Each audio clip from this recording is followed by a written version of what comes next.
जय हिंद मेरे दोस्तों, आप सभी का स्वागत है आपके अपने YouTube चैनल एम क्लासेज में। तो मैं इस वीडियो में आपसे ये नहीं कहूंगा कि बच्चों आप चैनल को सब्सक्राइब करो, वीडियो को लाइक करो और वीडियो को शेयर करो, मत करो, कुछ भी मत करो। मैं तो ये कह रहा हूं कि आपका यदि मन नहीं है ना वीडियो देखने का तो प्लीज इस वीडियो को मत देखना। यदि देखना चाहते हो ना तो दिल थाम के बैठ जाना और वीडियो को पूरा देखना, क्योंकि इस वीडियो में ना मैं आपको ऐसी चीज बताने वाला हूं, एक ऐसा मंत्र बताने वाला हूं जो कि एग्जाम में आपकी बहुत ही ज्यादा मदद करने वाला है। ये वीडियो मैंने विशेष करके जो राजस्थान माध्यमिक शिक्षा बोर्ड के जो बच्चे हैं, चाहे वो 10th क्लास के हो चाहे वो 12th क्लास के हो, ये वीडियो दोनों बच्चों के लिए इंपॉर्टेंट होने वाली है।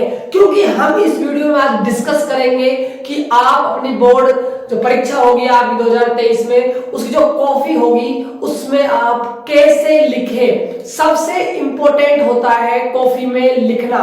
यदि बच्चे ने कॉपी में अच्छा लिखा है तो एग्जामिनर नंबर देगा ही देगा, यदि कॉपी में थोड़ा गलत लिखा है तो एग्जामिनर नंबर काटेगा ही काटेगा।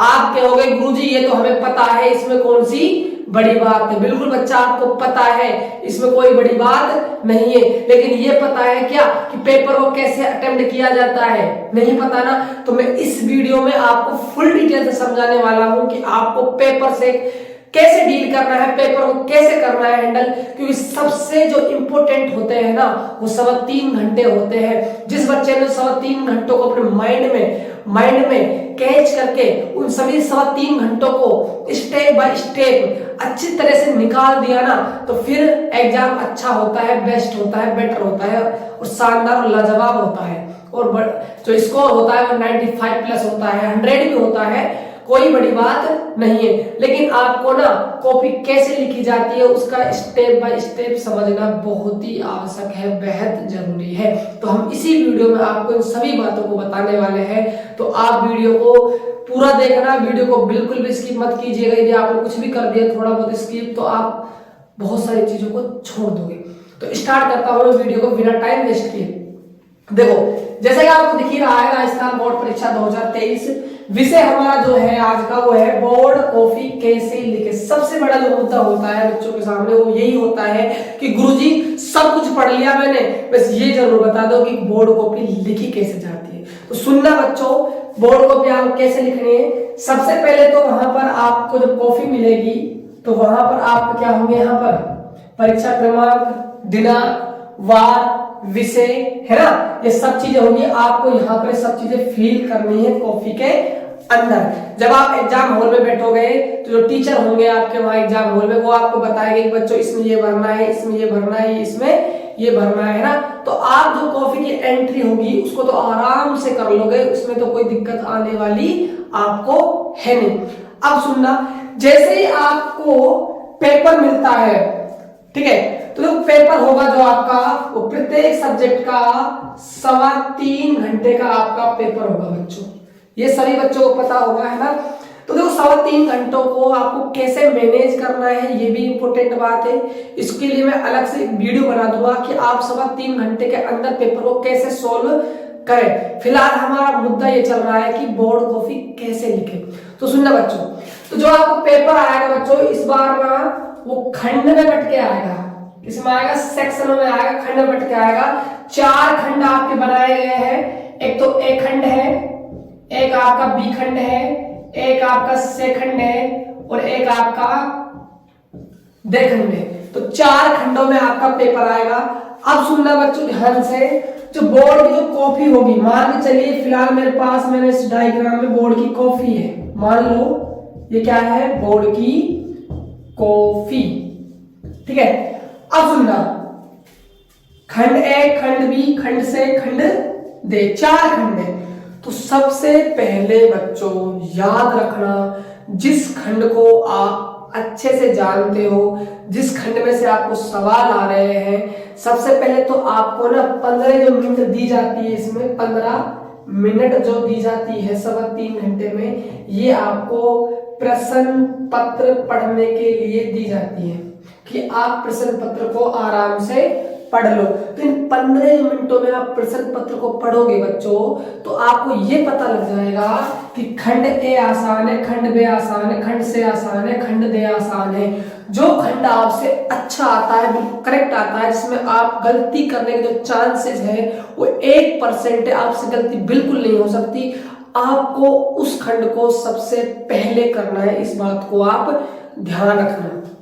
मान के चलिए आपसे किसी बच्चे से खंड से आ रहा है पहले, ठीक है, तो वो कॉपी में लिखेगा पहले खंड से।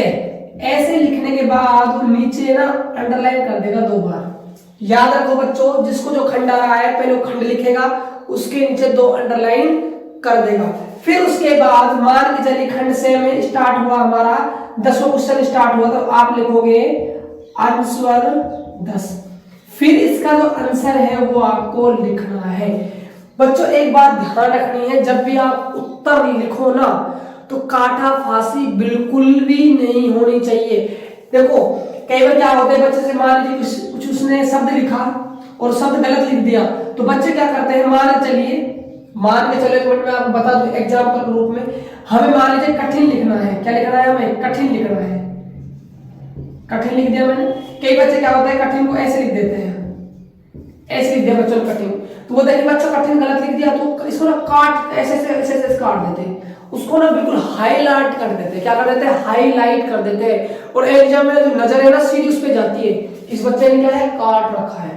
तो आपको विशेषकर यदि आपसे गलती हो भी जाती है बच्चों, तो सिंगल लाइन आपको ऐसे करनी बस। इस पे तो ये तो ठीक है, इस वाले की बात कर रहे थे हम, इस पर सिंगल लाइन ऐसे है ना कठिन, ऐसे आपको सिंगल लाइन कर देनी बस, और आपको कुछ भी नहीं करना। इससे जो आपने काटा है आपको पता भी लग गया है आपकी गलती है, आपने क्रॉस भी कर दिया। बिल्कुल ऐसे नहीं करना है, ये बिल्कुल गलत तरीका है काटने का, बिल्कुल ही गलत। एग्जाम में सीधी नजर आपकी कॉपी पड़ेगी और आपके नंबर काटेगा ही काटेगा। तो ये बहुत सबसे बड़ी गलती होती है, इसको आप जरूर सुधारिएगा। ठीक है बच्चों, हम बात करते हैं अगले टॉपिक के बारे में। सुनना ध्यान से, आपने ये आंसर लिखा, आपने खंड से को बिल्कुल अच्छे तरह से कर दिया, कोई दिक्कत वाली बात है ही नहीं। फिर आपने खंड उठा लिया, मान के चलिए दे खंड आपने उठा लिया, फिर आप दे खंड को करने लगे। कुछ सवाल ऐसे हैं जो आपको खंड दे में नहीं आ रहे हैं बच्चों, कुछ सवाल आपके ऐसे हैं जो खंड दे में आपसे बिल्कुल भी नहीं आ रहे हैं। तब आपको क्या करना है, देखो तो आपको जिस क्वेश्चन खंड दे में है वो क्वेश्चन आपसे नहीं आ रहा ना, तो बच्चों उसके लिए आप स्पेस छोड़ देना, जगह छोड़ देना। याद रहे ये बात, ऐसा मत करना कि खंड दे का आप खंड से में कर दो, से का आप दे में कर दो, ये बिल्कुल ही गलत है। आपको एक भी नंबर एग्जामिनर नहीं देगा, इस बात को आप ध्यान रखना। नहीं आ रहा तो जगह छोड़ देना, जगह छोड़ने के बाद जो जो इसमें आ रहा है उसको आप कर लेना। इतना करने के बाद मान के चलिए आपसे क्वेश्चन बन ही नहीं रहा, आप भूल गए इस क्वेश्चन को एग्जाम टाइम में, एग्जाम में हॉल में भूल गए, आपके दिमाग से बिल्कुल निकल गया, तो बच्चों ना प्रश्न आपको ना छोड़ के नहीं आना है एक भी, ये आप ध्यान रखना। कुछ भी उससे रिलेटेड थोड़ा बहुत टूटा फूटा आ रहा है ना, तो आपको लिख के जरूर आना है उसके अंदर। ऐसा मत करना कि आप बिल्कुल ही छोड़ दो, लो साहब हमसे कुछ आ ही नहीं रहा, ऐसा बिल्कुल नहीं करना है ना। कुछ भी आए लिखना जरूर है, प्रश्न एक भी नहीं छोड़ना है। आगे चलिए, मान के चलिए बच्चों आपसे खंड बे से ए और बे बच गया, आपका खंड क्या बच गया, ए और बे बच गया, तो आप खंड ए और बे को कैसे करोगे डील, ये सबसे बड़ी इंपॉर्टेंट बात, क्योंकि समय उस टाइम में ना 2 घंटे के आसपास हो जाता है, फिर आपके पास 1.25 घंटा बचता है, तो आप उसको कैसे डील करोगे। तो सुनना ध्यान से, मान के चलिए आप खंड ना बे को कर रहे हैं, खंड बे को आपने उठाया। अब आपको लग रहा है गुरुजी इसमें ना हमको कुछ सवालों में ना प्रॉब्लम है, आधे अधूरे से सवाल आ रहे हैं, कुछ तो आ रहा है और कुछ नहीं आ रहा, तो ऐसी कंडीशन में आप क्वेश्चन के अंदर क्या करोगे। तो सुनना बच्चों क्या करना है, देखो जब आप किसी भी क्वेश्चन की शुरुआत करो तो शुरुआत की 2 लाइन बच्चों, 2 लाइन, यदि क्वेश्चन बड़ा है तो उसकी 2 लाइन, क्वेश्चन छोटा है तो उसकी 1 लाइन काफी है। ठीक है, अब आप कहोगे जी क्वेश्चन तो 2 ही लाइन का है, फिर 2 लाइन वाली बात क्यों कर रहे हो, तो बच्चों 1 वाली लाइन है ना, क्वेश्चन छोटा है तो 1 लाइन, क्वेश्चन बड़ा है तो 2 लाइन। तो आपको क्या करना है, 2 लाइनों में ना जिस क्वेश्चन के बारे में आप बता रहे हो उसको थोड़ा ना अच्छी तरह से लिखना, बिल्कुल सुंदर सुंदर साफ साफ अच्छी तरह से लिखना। उसके बाद आप बीच में ना कुछ ऐसा उसमें डाल देना, भाई आपसे आ तो नहीं रहा है, कुछ आ रहा है कुछ नहीं आ रहा, टूटा फूटा सा, तो बीच में ना कुछ उससे रिलेटेड बड़ा 3-4 लाइन लिख देना। फिर नीचे लास्ट की लाइन रहेगी, जो अंतिम लाइन रहेगी, उसको आप इससे सेम रिलेटेड लिख देना। नंबर कटने की जो पॉसिबिलिटी है ना वो 2% शेष रह जाएगी, 98% चांस है कि आपको नंबर मिलेंगे ही मिलेंगे, वो भी पूरे मिलेंगे बच्चों। कैसे मिलने वाले हैं, पूरे नंबर आपको मिलेंगे। अब बात करते हैं हम खंड ए की। तो खंड ए में आपको मिलेंगे वस्तुनिष्ठ सवाल, जिन्हें आप ऑब्जेक्टिव कहते हैं। वस्तुनिष्ठ सवाल मिलेंगे। इनको आपको कैसे डील करना है बच्चों, तो वस्तुनिष्ठ सवालों को कैसे करोगे, देखो खंड ए डालना है। खंड ए डालने के बाद आपको आंसर 1 के अंदर आएंगे 10 वस्तुनिष्ठ आए, 9 वस्तुनिष्ठ आए, ये डिपेंड करेगा आप किस सब्जेक्ट का पेपर दे रहे हो। तो आपको मान लीजिए पहला सवाल पहला है, उसमें ए ऑप्शन आ रहा है, तो सबसे पहले तो आपको ए ऑप्शन लिखना है। ए ऑप्शन लिखने के बाद उसके पीछे जो इसमें आ रहा है उसको लिखना है। मान के चलिए राम आंसर आया हमारा, तो आपको पीछे राम लिख देना है बच्चों।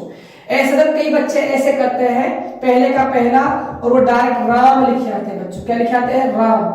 अब एग्जामिनर ना इन चीजों पर ध्यान बहुत कम देता है, वो ए बे से दे पर ध्यान देगा।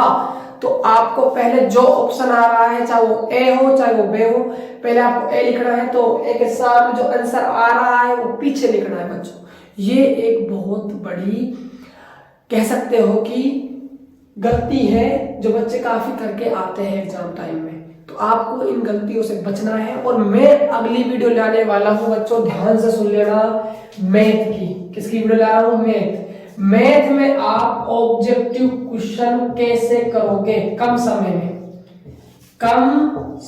में। बहुत ही खास वीडियो है सभी बच्चों के लिए, क्योंकि जो मैथ का जो एग्जाम होता है उसमें टाइम कम बचता है और पेपर छूटने के जो चांसेस है वो बहुत ज्यादा होते हैं, और जहां टाइम लगता है वो होते हैं ऑब्जेक्टिव क्वेश्चन और फिल द ब्लैंक। तो मैं खालिस्तान रिक्तिस्तान वाले और ऑब्जेक्टिव क्वेश्चनों की ट्रिक लेकर आने वाला हूं मैथ में, कि आप कैसे उनको डील करोगे।